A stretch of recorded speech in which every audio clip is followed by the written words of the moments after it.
I'm Liz Larson. And I'm Bill McKenna. And together, we created the Cognomovement system. And we'd like to welcome you to the New Life Perspectives radio show, where we're going to be sharing with you tools, tips, and ideas that are going to change your life.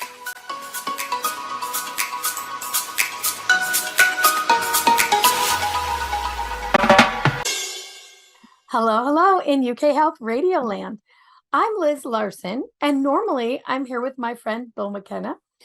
Bill has the week off, having a lovely trip to Catalina Island with his family. So beautiful there. But instead, I have a lovely co-host and guest, Cynthia Sue Larson of Quantum Jumps, the IMEC. Let's have you tell us a little bit about that, Cynthia, to introduce you. But I also want to tell everybody that today we're going to veer off a little bit. Cynthia and I usually have weird conversations about aliens and quantum jumping and all the fun stuff. But today we're actually going to talk about recovering from illness and anti-aging. So welcome, Cynthia. Tell everybody about your books and IMEC, please, before we get started. Oh, thank you, Liz. Yes, well, I write books about quantum jumps, reality shifts, and those are the names of those two books. Also, High Energy Money. And my first book was about the energy field, the human aura. So it's called Aura Advantage. And those are my main books. I've also got, as you mentioned, International Mandela Effect Conference, where we do live streams each month, usually one of the last Wednesdays of the month, inviting on guests to talk about all sorts of the science behind the multiverse and the way that we experience many possible simultaneous realities and the true nature of consciousness and reality as we know it. So it goes all over the place, it seems, but comes right back to consciousness. So much fun, you guys. If you haven't read Cynthia's book, start down the rabbit hole because it will expand your mind in a way that I don't think anything else will. I think I've shared with everybody that when I first started really learning about a different way to think about the universe and a worldview, Cynthia's were some of the first books I read and really helped me get on the path to expanding my thinking. So if you haven't done it, please do it. And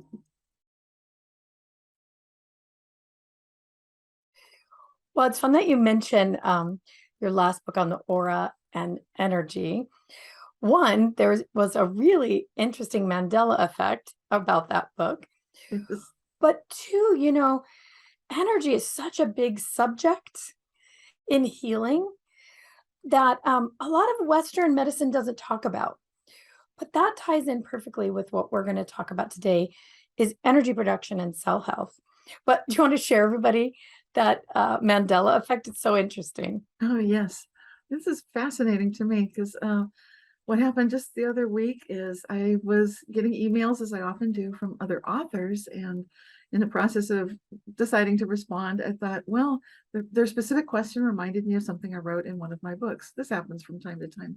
And I thought, no problem. I'll just look it up. I'll just go to my file for the book, which is Aura Advantage, and had to do with communicating telepathically with my salad, which I heard it speak to me because I had been doing a blessing for it. And then it responded. I'm not going to say what it said because I'm still sending feelers out to the universe if anyone remembers that this used to be in my book. Because what happened next is I could not find that passage in my book. And you might think, well, you're confused, Cynthia. When did you write that book anyway? It was like a long time ago, right? I'm like, yes, true. However, to be devil's advocate here, I used to get regularly lots of email messages from people who were deeply concerned about a particular passage in that book, Aura Advantage. And what they said was, I'm concerned that your salad was speaking to you and then you ate it. That just freaked them out.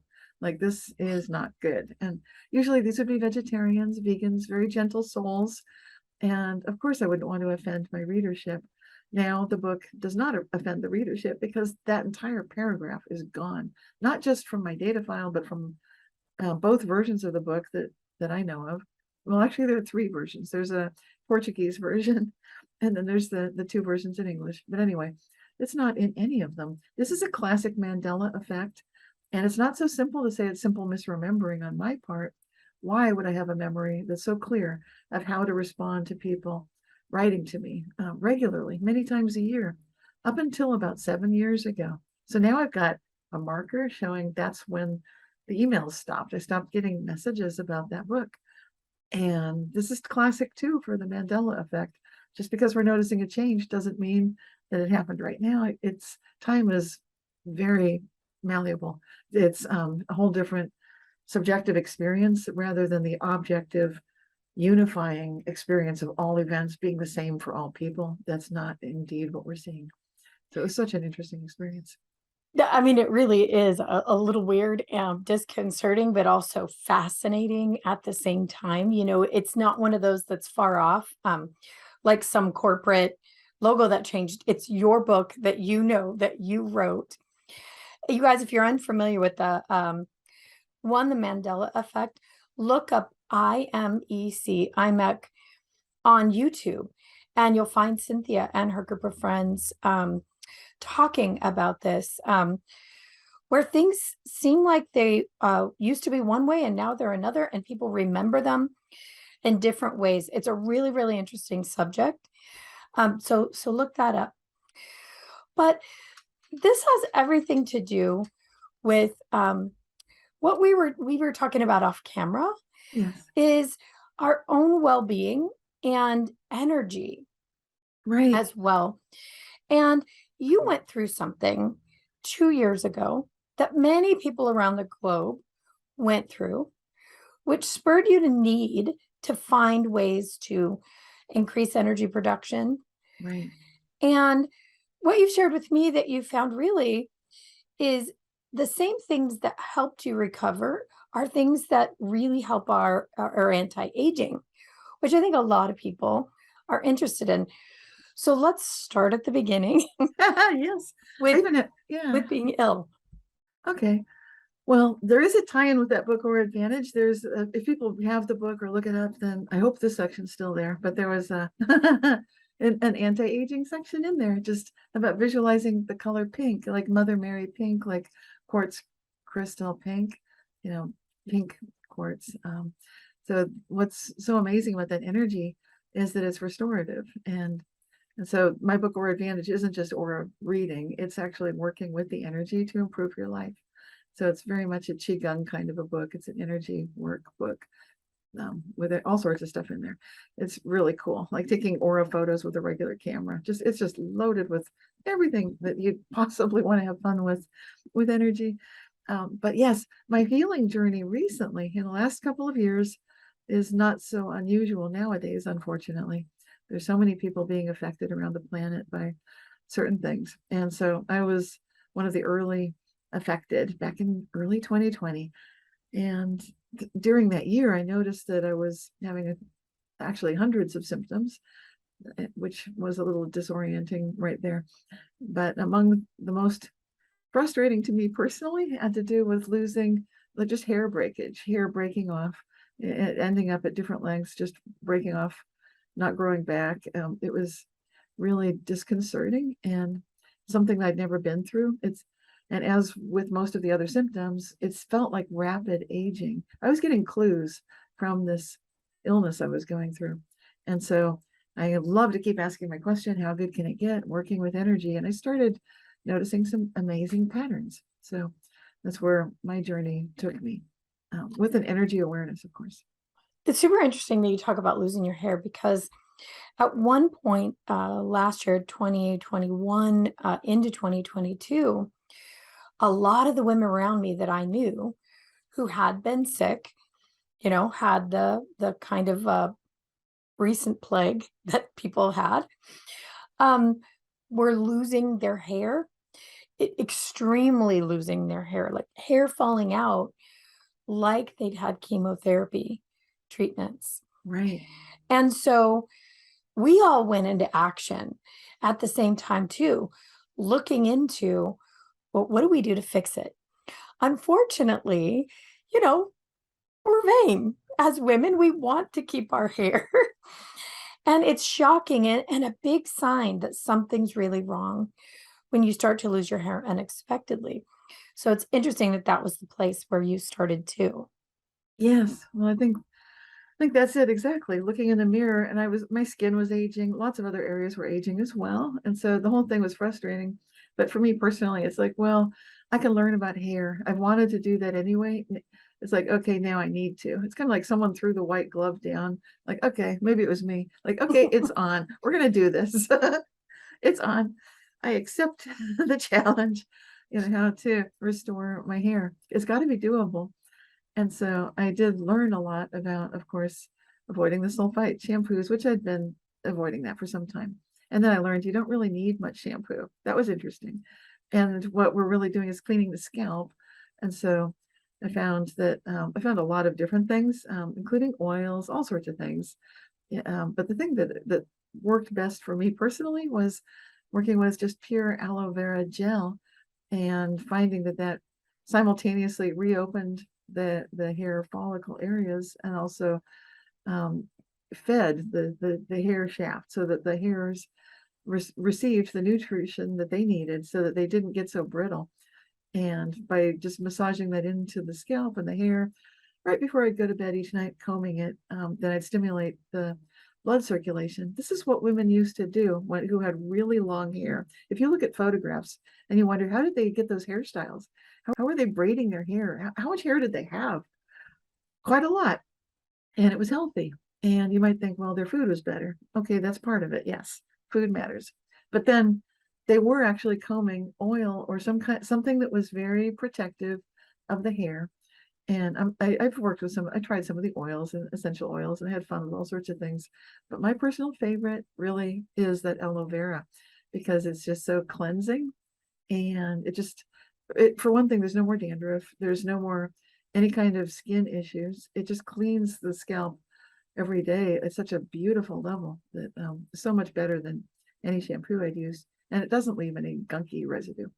So Yeah, it makes me think aloe vera is so hydrating it is. on the skin. It's one of those things like you rub it in, it's very nourishing for skin and it leaves the skin plumped up.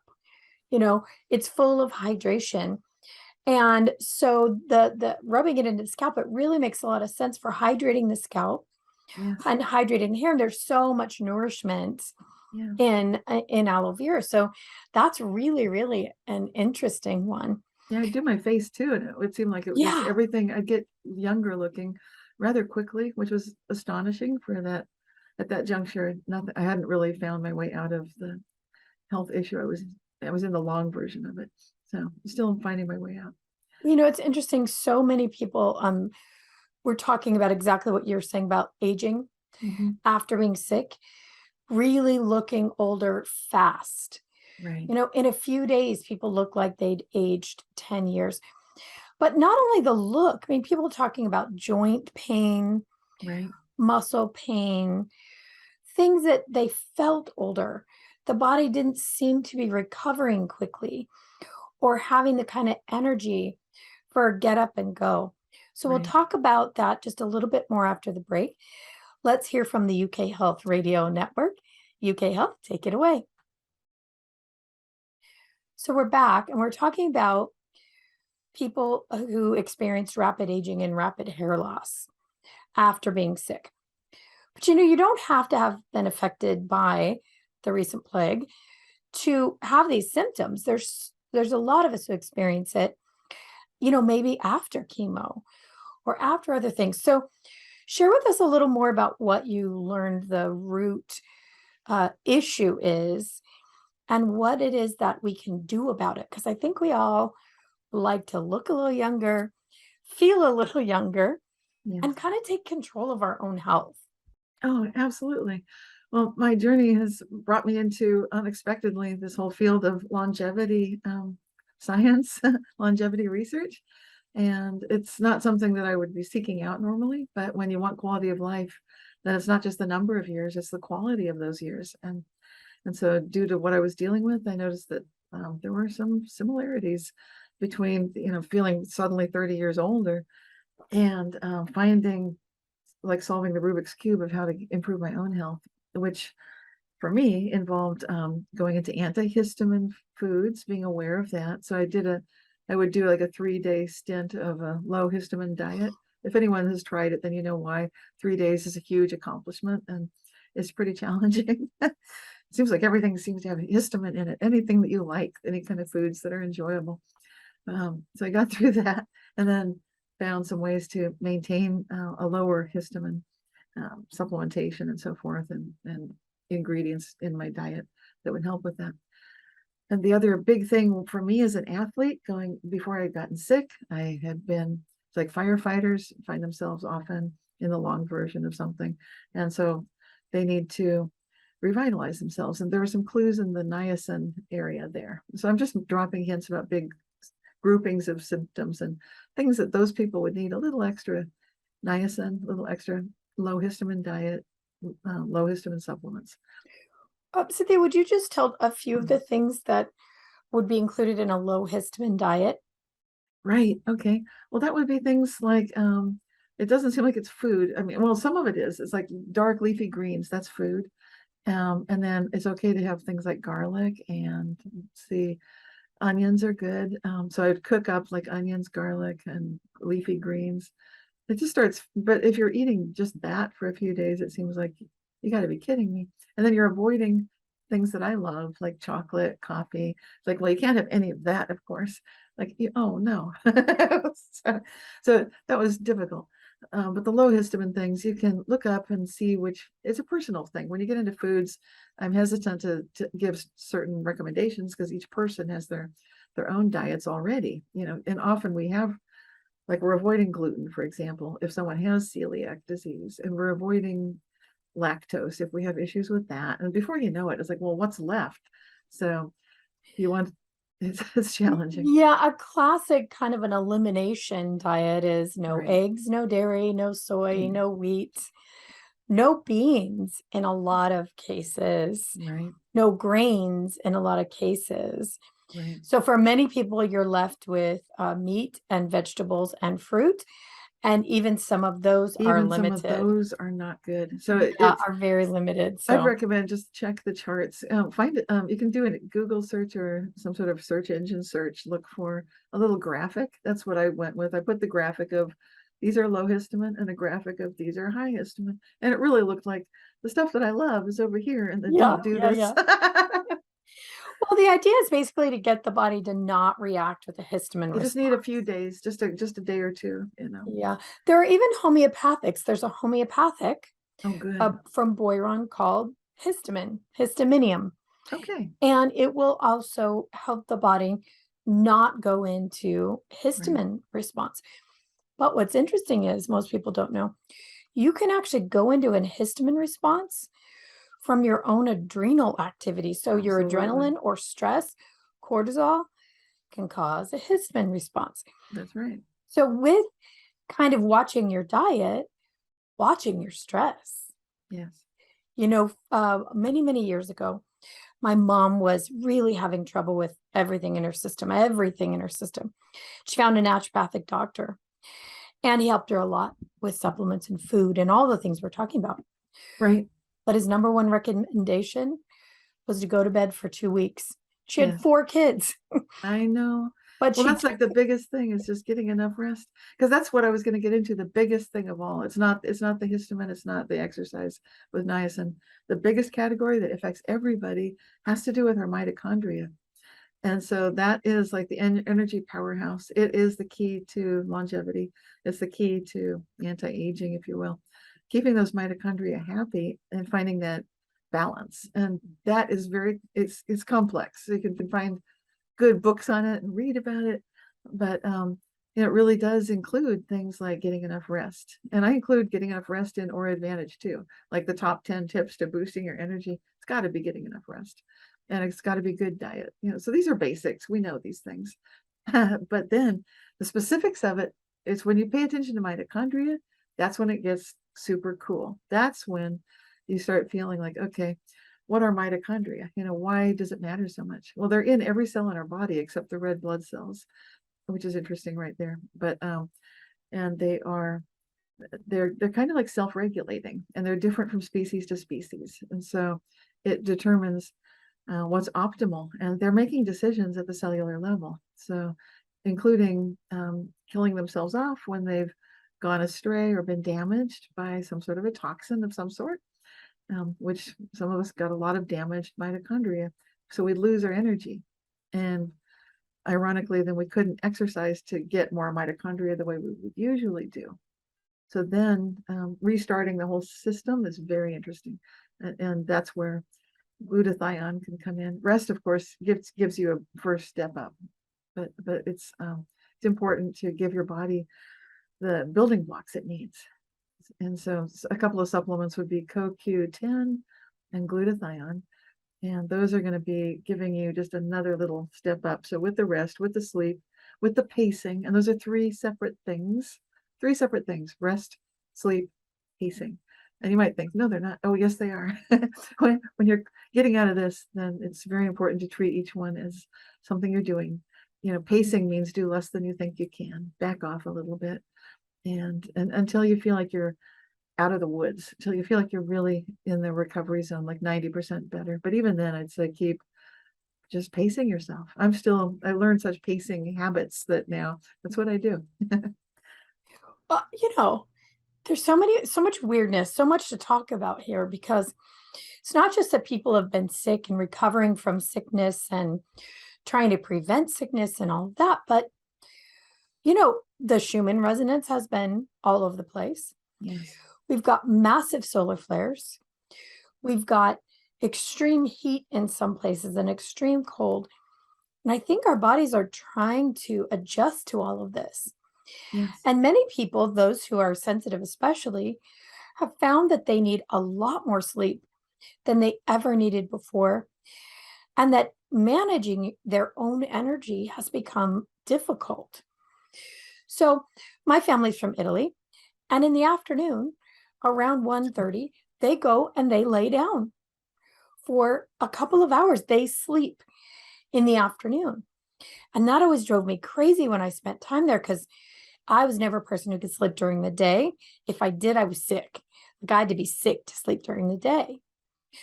And now, late afternoon, I'll think, oh my gosh, I'm so tired, and I'll need to lay down for 10 or 15 minutes. I use Qigong or legs up the wall or a breathing exercise to reboot my energy, to get it going again. And I've always thought this was a little weird, that, our cells, each one has an atom that could be smashed and create a nuclear, a nuclear bomb, or whatever, the H bomb. We have nuclear energy within ourselves. And yet we run out of energy. And then we store fat, which is supposed to be energy, but tends to actually drain energy. So this whole idea that you're talking about, the research you've gone into, is especially fascinating on many, many, many levels. All right. So help us understand, how do we reboot? How do we start to get energy production going again? Okay. Well, there's a lot of things happening simultaneously. So the sleep, the resting, the napping, and the nighttime sleep, those give your body a chance to do something called autophagy, which is taking out the trash. It's just like little white blood cells picking up, if there is viral residue, they're scooping it up and getting ready to get rid of it, clear it away. And so it's important to make sure you're giving yourself time for that, to get that energy back. The mitochondria generate quite a bit of the energy, and they are in most of our cells. But in order for them to reproduce and thrive, they don't just need the glutathione and the CoQ10, the kind of supplements that help them do their thing. And there's some other good ones too. But not only do they benefit from that, but they also, in order to get energy, so you've cleared out the garbage, you've boosted your mitochondria, so they're thriving. Something else that's often happening these days with the rapid aging, I think a lot of people don't know it's happening. So I'm trying to find how to discuss it. I'll just blurt out a word. It's called amyloid or fibroids. And those sound technical. What they really are, it's an aging process. We think it's normal. Like, oh, people get a little forgetful as they get older. We take for granted that there's an amyloidization, an amyloidosis occurring in the brain. That does not need to be normal. as people age, they go from their 50s into their 60s and 70s, there's a drop off of the mitochondria, usually because of a little bit more sedentary lifestyle. You don't need to be an athlete to give your mitochondria just a surge. A little bit of moderate exercise every day. It has to be regular. After just a week or two, you'll start feeling the energy really coming back. And you don't need to be running on a treadmill. You don't need to be going crazy. So it can be very light, moderate exercise. And in fact, I would recommend keep it really moderate if you're really sick. Then you don't want to be doing much exercise at all. For at least, I give it a 90-day period to clear it. That's what I did for myself.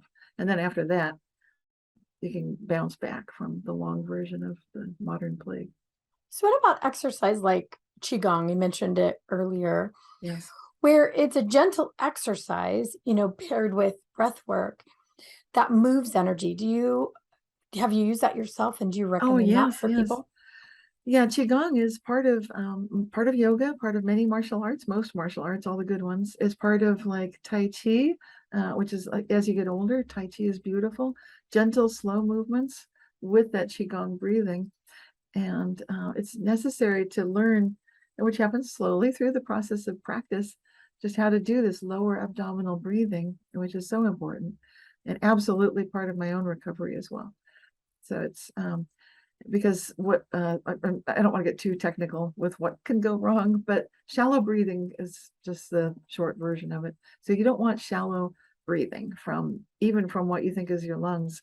You really want to start breathing to your lower abdomen. And that's the way we came into the world, breathing as infants and newborns. That's the way animals breathe. That's the way martial artists, yoga masters, Qigong masters breathe, from the lower abdomen. So doing that makes a huge difference. Yeah, it really does. I love Qigong personally. It feels amazing. And everybody who's listening, if you want to try a little Qigong, just look up Qigong for beginners on YouTube. There's like 1,000 videos, and it's really easy to follow along. And it feels amazing. Yes. It really does feel good. When I was recovering myself from having been so sick, Qigong was my go-to because I couldn't do a lot more than that. But the energy that it changes, and Bill and I have incorporated a lot of Qigong principles into our own work, and we'll use bits of it throughout to shift and seal energy. But one of the big things is Qigong does a lot of figure eights in your field, yes, which help create that energy, that greater energy, even outside your body. Many people don't know, but we have a huge energy field outside of our body. right. A lot of the things that happen, even with our thinking and our feeling, happens not actually contained where our skin ends, but in the continuation of our body 6 to 8 feet around. So Qigong actually addresses that area of the body too, and it really, really helps with the energy. We need to have a little break and hear from the UK Health Radio, but let's continue talking about a few of the things we've discovered that are helpful also to some herbs and things. So UK Health Radio, take it away. So we're back, and we were just talking about some things that really help the cell health. Cynthia was talking about some exercise, some light exercise, and we were talking about Qigong. I wanted to add something to the amyloid, or a lot of times it's referred to as amyloid plaques. Yes. There was research done in Israel on velvet bean, or it's called dopa bean or mucuna pruriens, and an extract of the manna plant, which is called mannitol or D-mannose. Combined, the two things helped remove amyloid plaques from the brain. These studies were done around Parkinson's disease, and they found that it would significantly remove the amyloid plaques, reversing the symptoms of Parkinson's, which is very degenerative. And the idea is that, that could go over into Alzheimer's, but just general aging as well. Yes. And the two substances are really, benign. Dopa bean or velvet bean or mucuna pruriens, it's all the same thing. People use around the world for coffee. And it gives a little mood boost. You feel good, but it also increases the dopamine. It's the precursor of dopamine. And the D-mannose, or the actually works great for urinary tract infections, as well as it's a mild sweetener. Right. So these two really mild things together, as per this study out of Israel, really help remove amyloid plaque. So, a little research into some of those things. My personal favorite in that category of anti-amyloid that I do recommend broadly to most people, and it seems like it is good for pretty much everybody, would be quercetin. Yeah. And that's found in like apple skins and so forth. But in order to get enough so that your body can really feel a noticeable difference, that was the turning point for me, was the day that I started taking quercetin. And that turned, I was having arthritis and tremors. The tremors stopped. My arthritis started going away. And so, like I said, hundreds of symptoms. I'm not yet in my 90s, but I felt like I was. So, and so the quercetin was the turning point. And that's when I was following this anti-amyloid research to see what else would be good for being an anti-amyloid. And another good one is curcumin, which comes often in curries. If you're having a curry that has like turmeric and curcumin, and you can get that as a supplement as well. That's also good for most people. It's a very good one. And then there's some others like resveratrol, which is in grape skins. That's a good one. And then also green tea extract, which is not good for everybody, but for those who can take it or tolerate it, these are very good anti-amyloids. And we know people that drink green tea, tongue twister there. Yeah, if they drink green tea, then they are actually getting the benefit of an anti-amyloid. Interesting. But you can just take it as an extract if you don't want to drink the tea. So. Yeah, interesting. Well, the thing about quercetin too, we were talking about an antihistamine. Yes. I discovered I was taking quercetin, probably, you recommended it maybe in my own recovery. And I realized that, I have a lung problem, which I have shared with everyone, that was much better. And it turns out that quercetin is a really strong antihistamine. It is. Great for allergies. So that's a really, really good one too. And it's good for it's just good in so many different areas. So that one's a superstar. If you want a superstar, it's like, I can't take all these supplements. Okay, I would recommend just go for the quercetin. And that is what I'm recommending to family members who are just concerned about the plague going around and everything, because it also helps prevent that. It's like, if you really want one thing, that would be the big go-to. Well, I love glutathione, of course, but but quercetin I think would be right up there with the glutathione. Yeah, and there's another one you talked about, autophagy. Berberine is one that can assist with this too. Berberine, I discovered recently, and it's made from a number of different things. One of them is Oregon grape, which is incredible for every kind of infection, including staph infection and all of those things. It can also be made from turmeric as well. A number of things, but it's bright, bright, bright yellow in color, and it can help with autophagy, but it can also help lower blood sugar, and it can also help fight infection. So that's a really interesting one I've discovered too. That reminds me of another plant, a certain plant that you told me about that you kept seeing all over the place. Mullion, is this the one we're talking about? Yes. I think some people pronounce it mullein, but it's Mullein. Yeah. So that is interesting because we used Mullion for, and I pronounce it Mullion. I know a lot of people say Mullen, but there's a combination from a company called Herb Farm, Herb and then PHARM, and it was an ear drops with garlic and Mullion, and the Mullion was for pain, and it worked amazing for ear infections for kids. Always used it for years. And then a friend of mine told me about it for lungs, for mucus. Yeah. And I didn't realize that. So I started to look into it, and there were a million things. Well, you use things and then you forget. Well, a YouTube video came up in my feed, and it was all about the uses of Mullion. So we had just been talking. I sent you the video, and then you discovered what? Well, I sometimes get volunteer plants in my garden, not that often, and I don't usually keep them. There was a great exception last year when a small plant, it was small then, came up with big, soft leaves. And I thought, that's so sweet. It just seemed like a kind, gentle soul. Didn't have the heart to pull it. So what happens when you don't do that for a great mullein is the next year, which is this year, it came up and it's 10 feet tall. It towers over me. It's called a candlestick plant because it's got yellow flowers going up to the top. Beautiful yellow flowers, big, huge leaves, just huge, as bigger than my head. And so soft in every direction. Still a gentle soul of a plant. And then I looked up, what does it do? And it is antibacterial for 2 different categories of bacteria. Plus, it's got quercetin in it. It's a detox for the lymph system and the lungs. People used to use it to cure tuberculosis, which tells you how powerful this is. And so I talked to the plant because I had not done anything to it, hadn't done anything at all to it, even though it's a volunteer. Some would call it a weed. Like, what is that 10-foot tall thing? But if you feel the energy and you talk to plants the way I do, then you know it's like kind, it's friendly, it's sweet.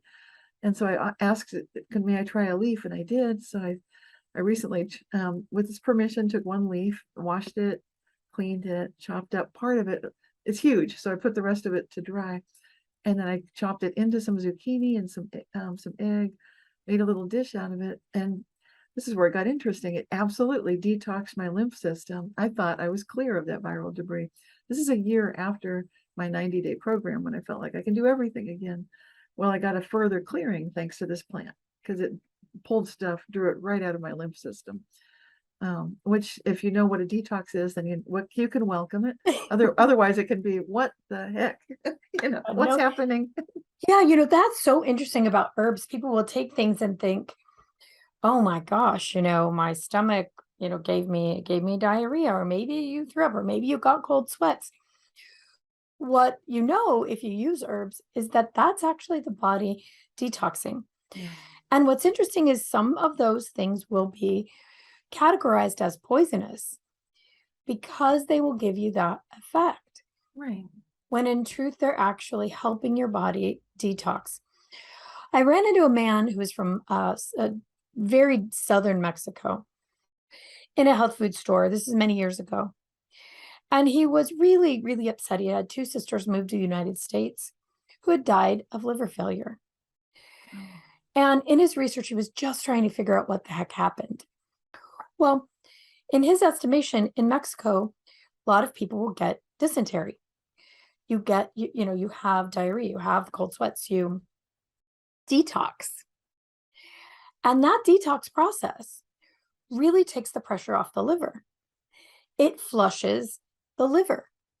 Wow. And his opinion was that Americans get these stoved up livers, and that people who move here who aren't used to this, end up with liver failure because they're not clearing it out. So Americans constantly prevent things like diarrhea and, vomiting and that kind of stuff because we think it's bad, but in truth, it helps with that detox. So it's just an interesting idea. Please don't eat poisonous herbs. Yes. Without knowing what you're doing. Please don't do that. This is just a conversation in general about detoxing. Now, you cooked it.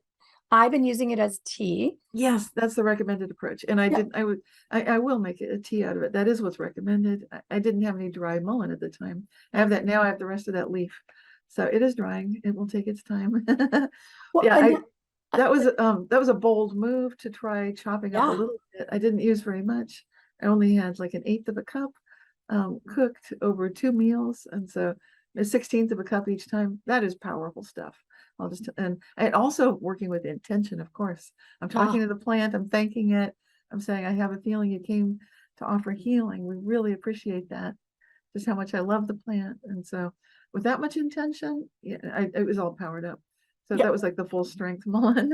I just think it's so funny that you walk out the door and there's a giant one.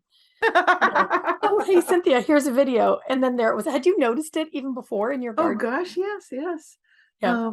My daughter was calling it like it's like the toilet paper plant or something because it's soft. I knew that was wrong. It's like, no, it's like, I'm not going to call it that. That's not what it is.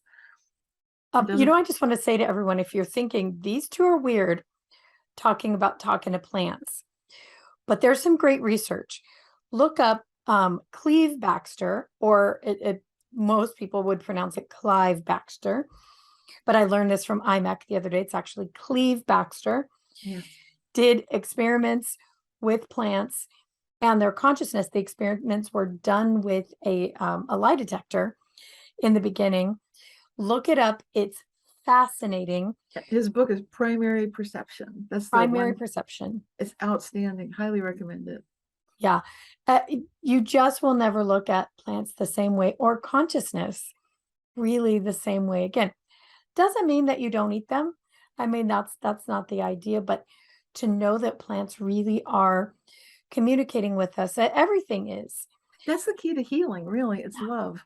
And that's what I felt from the plant right from the first time I saw it last year. And they do that. They come up the first year to check things out. The next year, they send up the candlestick. And so I saw it when it was checking things out. And we had a mutual positive relationship. That's the key, love.